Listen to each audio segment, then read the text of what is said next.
Hey everyone, Alex here again. Glad to bring you another Guild Wars Corner. Now, in the last episode, I was really looking and really thinking at possibly streaming in the mornings, either streaming Guild Wars or streaming some other game in the morning, and seeing how that goes. Well, over the weekend, I checked my internet connection, and unfortunately, I'm still stuck at the speed between a smoke signal and carrier pigeon, at least as far as my ISP is concerned. So too many drop frames, it didn't really work, so that is going to be kind of off the table for the moment. And since right now I'm at my dad's place and he's kind of the one footing the bill for the internet, I'm not going to ask him to up the upstream capability when there really is no need for it, at least for him. So until we get my wife and I get our own place, that's kind of how it's going to be right now. But that's okay, because I think it gives me more time to really concentrate on YouTube rather than splitting my time between Twitch and YouTube. As I was actually thinking about this at work today, I'm like, well, I can really only focus on one with the time that I have, so let that be YouTube for a lot of reasons. I think YouTube needs to work first before I switch over to another medium and pull that in, because it's all about making one synergize with the other. But doing it too early, you're going to find or at least I'm going to find myself cannibalizing one for the other, and I don't want to do that yet. So I've set myself kind of a new goal. I want to get more videos up during the week as time and as my schedule permits. I'm going to try to do at least 2 videos and preferably 3, but I'll have to see how that goes. Again, this morning it was pretty busy, but hopefully as the weeks go on, I can be more consistent in getting content out, and I can get my schedule to be more consistent to do that. So for games like Guild Wars and really to generate content, I also want to do some other games in order to expand the audience and maybe do something that might interest other people to come in, because now I'm starting to think how to kind of build the channel. And Guild Wars is such a great game, and I really still want to focus on that, and I've always praised the qualities of Guild Wars 1, but from kind of a growth perspective, the audience is pretty mature, it's pretty much stable, it's not really growing, because the game itself is pretty much is what it is. It's not going to be growing, it's not going to have any more depth or content, and I really hope that more people come in, but realistically right now the audience is what it is, and that's great. You guys are great, but I'm also sure that everyone here also plays other games. Either they play Guild Wars 2 or they play something different, and I want to touch on that as well. And of course I want to play other games as well. I want to play games like Darkest Dungeon or Path of Exile or something new that comes along that becomes really interesting, because there are more games out there than just Guild Wars. But for right now, I'm going to concentrate on Guild Wars because I am just having a blast with this game. This has been a great time, and there's still so much content which I still want to get through. Again, there's still a lot of content in factions. Heck, there's still even content in the Prophecies campaign. I still gotta finish Sorrow's Furnace, and I'm just barely scratched Eye of the North. I was playing that a little bit this weekend. Took my monk up to Eye of the North and just started working on that as well. I won't say working, playing, because this is not work, this is playing. I'm having a really great time doing it, and I hope you are as well. But that's something I really want to again focus on. But from a channel and growth perspective, it can't be the only thing I focus on too. And one of the ideas that really, or I should say one of the creators that gave me this idea is a channel which I really follow called The Mighty Jingles, and he's really great commentator on World of Tanks, War Thunder, World of Warships, Modern Warfare. He really likes the modern type of MOBA style arcade gameplay, and he's very good at that.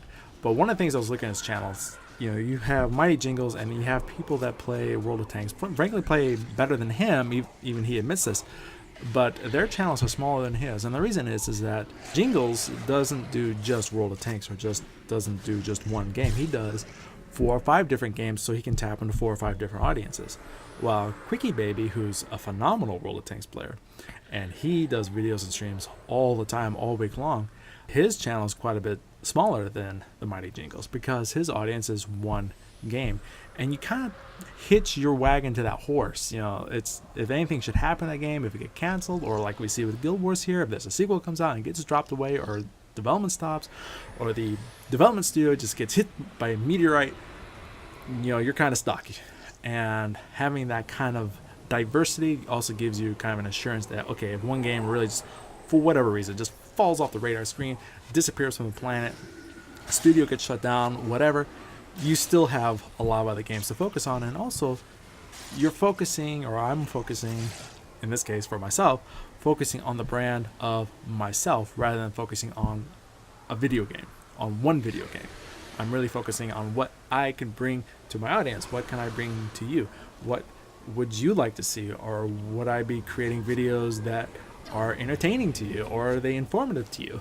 And granted, some of my Guild Wars Academy videos, for the 2 new ones, for Mending and Virulence, I kind of liked how they came out, but I think there's a lot of room for improvement. I really need to vary my voice more. I really need to not sound like I'm giving a college lecture and just boring you to tears with these very simple skills. I need to kind of, give more natural flow, natural speaking, and really be more entertaining and more engaging for what you're hearing, rather than speaking in a small monotone voice, and he's just falling asleep. And it's not fun, and it's not entertaining. And we're at YouTube. You're on YouTube to be entertained or to be informed. And if you can do both, it's great. And that's why I want to practice it. I want to be able to do both. It doesn't mean I have to be a clown, doesn't have to be I'm being crazy, whatever, but I want to be engaging. I think that's the real word, is engaging. And that's what I really want to focus on. So I'm going to give this the real good college try here. And I hope everyone enjoys it. I hope you're welcome to come along for the ride. I hope you really like it.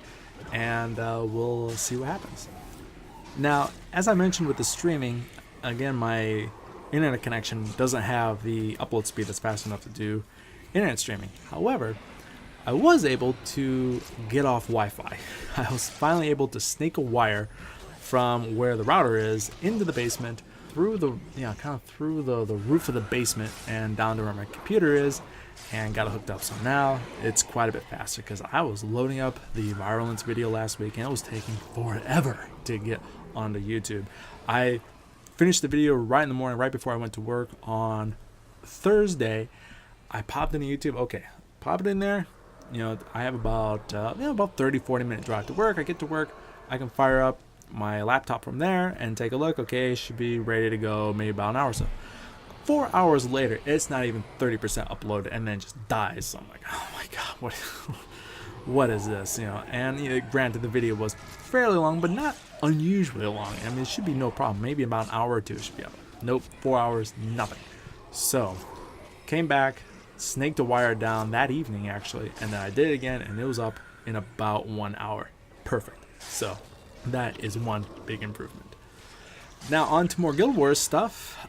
Really been having a good time. As you can see in this scene here, I actually went through the Tanakai Temple mission in pretty good fashion here. I was actually surprised. I switched my elementalist from a fire elementalist to a water elementalist. And one of the reasons is fire is fun, but it's kind of what everyone does. It's kind of like the bread and butter, while a water elementalist is more unique, and you don't see people really playing water elementalist all that much. And one thing I always like to do is play skills or builds that are not really used and become proficient in them. I like being not from the cookie cutter, type of mentality. I like playing something unique, something I can really make work.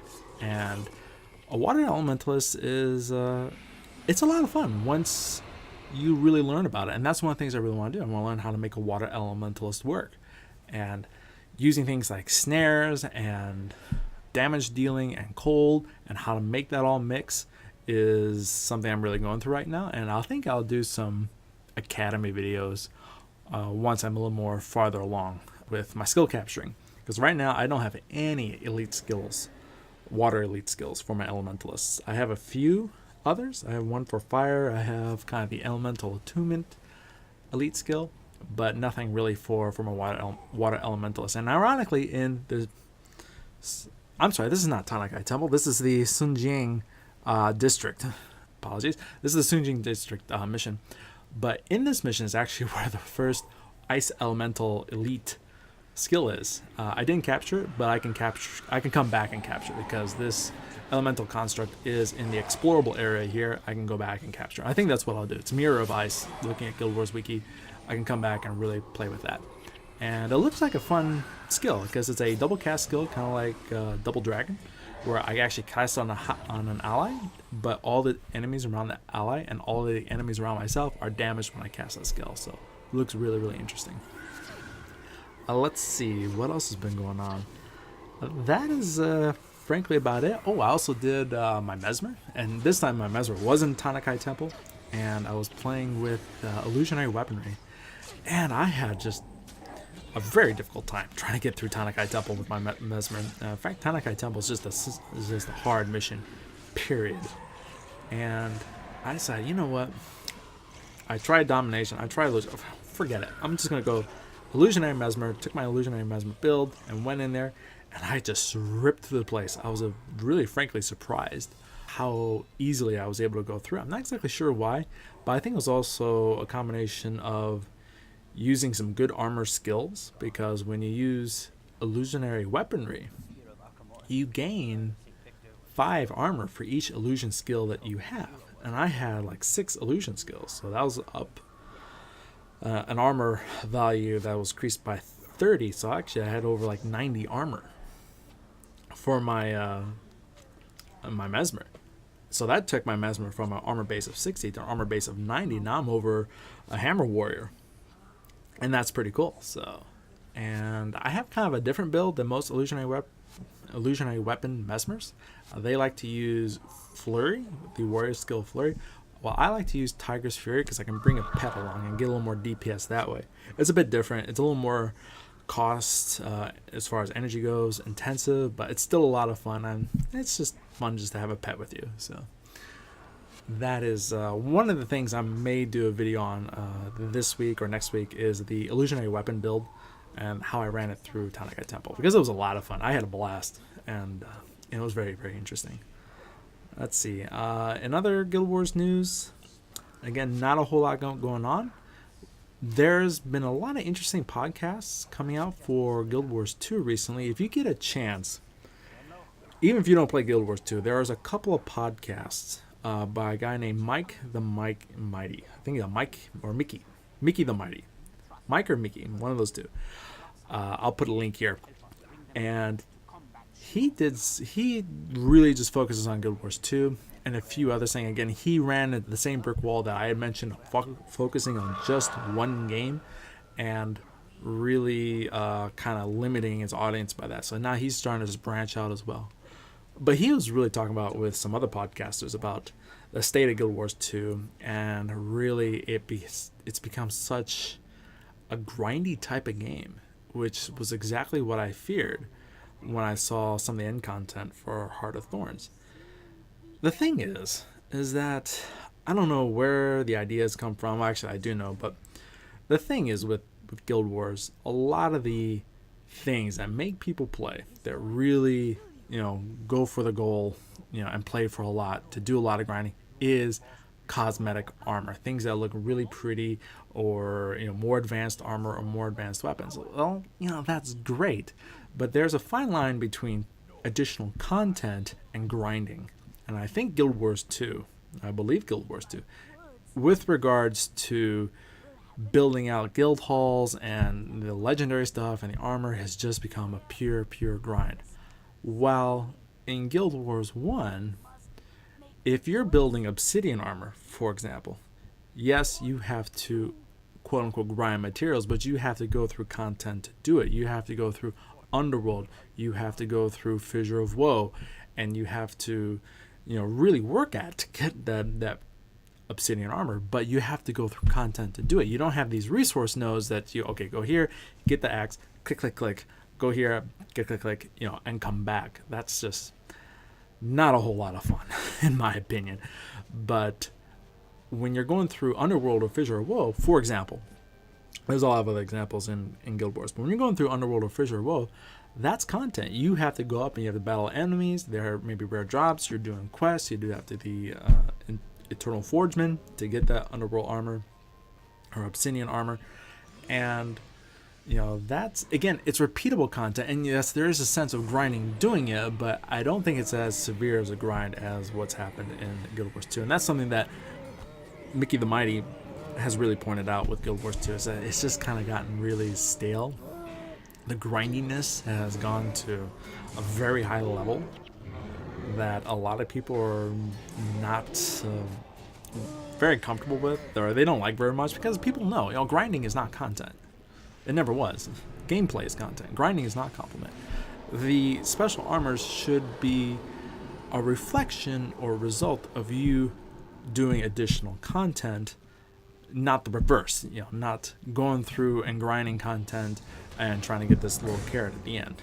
Or I should say, not going through and doing these kind of resource nodes and doing the same repetitive action over and over again. You should be going through additional content to get that armor. Again, it's they're kind of similar in a sense, but one is more gameplay focused, one is really just strictly grinding focused, and that's my feeling of the difference between the two. Again, let me know your guys' opinions. Is it grinding or is it gameplay? Is it fun or is it not? My opinion is it's not fun grinding. I've never liked grinding. I like gameplay. I like doing things that are gameplay. Now, that doesn't mean there's not repetitive missions, repetitive gameplay, but that can be fun. Again, as I mentioned, Underworld, Fissure of Woe, or Zaishin vanquishing quests, or bounties, or missions. It's repetitive, but it's still very legitimate, real content where, okay, you are actually playing the game to get those resources. You're not doing a side activity to get that resources. That's not part of the main game or the main activity. And to me, that's the difference. So anyways, that's just me brainstorming right now. That's what I think about it. So anyways, I'm going to cut it here for this week.